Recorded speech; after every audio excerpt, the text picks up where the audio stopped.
이재명 경기지사의 정치적 생명이 걸린 대법원 판결이 이틀 앞으로 다가왔습니다. 이재명 경기지사뿐 아니라 아마 여당인 민주당도 이번 이재명 지사의 대법원 판결에 상당히 촉각을 곤두세우고 있을 텐데요. 먼저 배준혜 기자의 리포트부터 보시겠습니다. 오는 16일 대법원 최종 선고가 내려지는 이재명 경기도지사의 혐의는 크게 두 가지입니다. 지난 2012년 6월 성남시장 재임 당시 친형을 정신병원에 강제로 입원하게 지시하고 의료진의 거부에도 입원 절차를 강행했다는 직권남용 혐의와 2018년 지방선거 토론회에서 그런 일이 없다는 취지로 말해 공직선거법상 허위 사실을 공표한 혐의입니다. 1심과 2심 모두 직권남용 혐의는 무죄로 판단했지만 공직선거법상 허위 사실 공표 혐의에 대한 판단은 엇갈렸습니다. 무죄를 선고한 1심과 달리 2심에선 이재명 지사의 토론회 발언을 거짓으로 보고 이 지사의 당선 무효형인 벌금 300만 원을 선고한 겁니다. 따라서 대법원이 허위 사실 공표 혐의에 대해 어떠한 판단을 내리느냐에 따라 이 지사의 정치 생명이 결정됩니다. 이번 사건을 심리 중인 대법원 전원합의체에서도 이재명 지사의 발언이 유권자 판단에 영향을 줄 만큼 구체적이었는지 또 고의성이 있었는지 등이 주요 쟁점인 걸로 알려졌습니다. 대법원이 2심 판단을 그대로 받아들이면 이재명 지사는 즉시 지사직을 잃게 되고 이 사건을 파기환송하게 되면 지사직을 유지하게 됩니다. 이재명 경기지사는 현재 여권의 이낙연 의원 다음으로 차기 대선 주자 여론조사를 하면은 이낙연 의원 바로 다음에 위치하는 그런 조사 결과가 상당히 많이 나오죠. 유력한 대선 주자입니다. 이재명 경기지사의 대법원 판결. 그래서 상당히 국민적 관심이 클 텐데요. 대법원이 그래서 생중계를 하겠다, 허용하겠다 이렇게 밝혔던데요.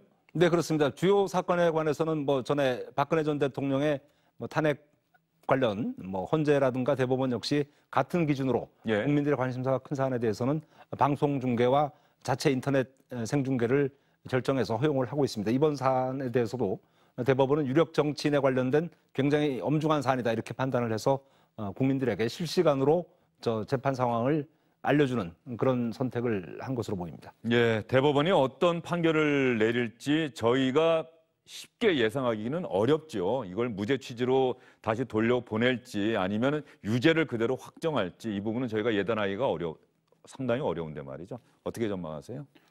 일단 제가 법적 지식은 그렇게 많지 않습니다. 법을 전공한 일도 없고. 하지만 지금까지 어떤 좀 이어져 온 이 사건의 내용을 볼 때 사실 이렇게 이 우리 사회를 크게 뒤흔들 만한 그런 내용들인가에 대해서는 좀 의문이거든요. 만약에 이제 이재명 지사가 직권남용을 이용해서 이제 친형을 강제 입원시켰다라든지 그런 것들에 대한 어떤 그런 것이 쟁점이면은 이게 다른 문제겠는데 그게 아니라 본인이 한 행위에 대해서 어떤 토론, 공직선거라는 과정에서의 토론 과정에서 한 말에 대한 이제 그런 판결 아니겠습니까?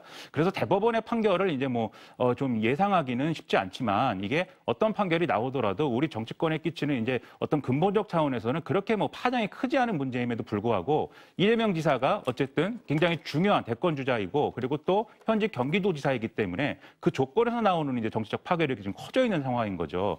그래서 저는 이제 이런 여러 가지 정치적 환경에 구애받음 없이 대법원이 중립적인 판결을 내려줄 거라고 생각하지만 그렇게 좀 믿고 있지만 다소 이것과 관련돼서 나타난 어떤 정치적 논란이나 이런 것들에 대해서는 정치권도 좀 충분히 이 상황을 감안해서 좀 불필요한 논란을 없게 했으면 하는 그런 바람입니다. 이재명 경기지사가 만에 하나 유죄가 확정이 되면 바로 경기지사직을 잃게 되고 그럼 내년 4월에 있을 재보선에서는 서울시장, 경기지사, 부산시장 이렇게 또 선거가 치러지게 되고 사실상 미니 대선이다. 통합당은 또 그렇게 나올 것이고요. 여당에서 상당히 부담스럽고 통합당의 길은 어떻습니까?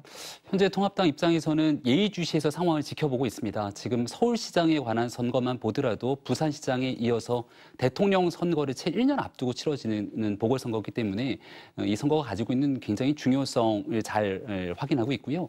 만약에 이재명 지사의 대법 선고가 최종 확정이 돼서 경기지사 선거까지 가게 된다면 거기에 대한 부담감은 훨씬 더 커질 수밖에 없다 이렇게 봅니다.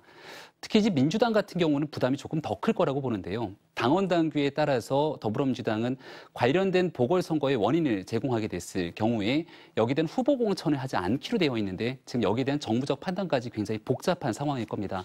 특히 이재명 지사 입장에서는 정치적 파산 그리고 경제적 파산이라고 하는 만약에 대법 확정 판결이 받게 되면 30억이 넘게 보전받았던 비용을 다 다시 돌려줘야 되거든요.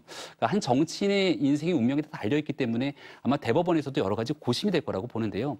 다만 법은 분명하게 여러 정치적 사안에 대한 고려 없이 형평한 잣대로 진행이 돼야 되기 때문에 과연 대법원이 어떤 형평성 있는 잣대로 이 판결하게 될지 주목이 됩니다. 네, 이재명 경기지사의 대법원 상고심, 대법원이 텔레비전 생중계를 허용한 만큼 아마 주영진의 뉴스 브리핑 이 시간에도 여러분께 실시간으로 전해드릴 수 있지 않을까 싶습니다. 현재 저희도 논의 중인데요.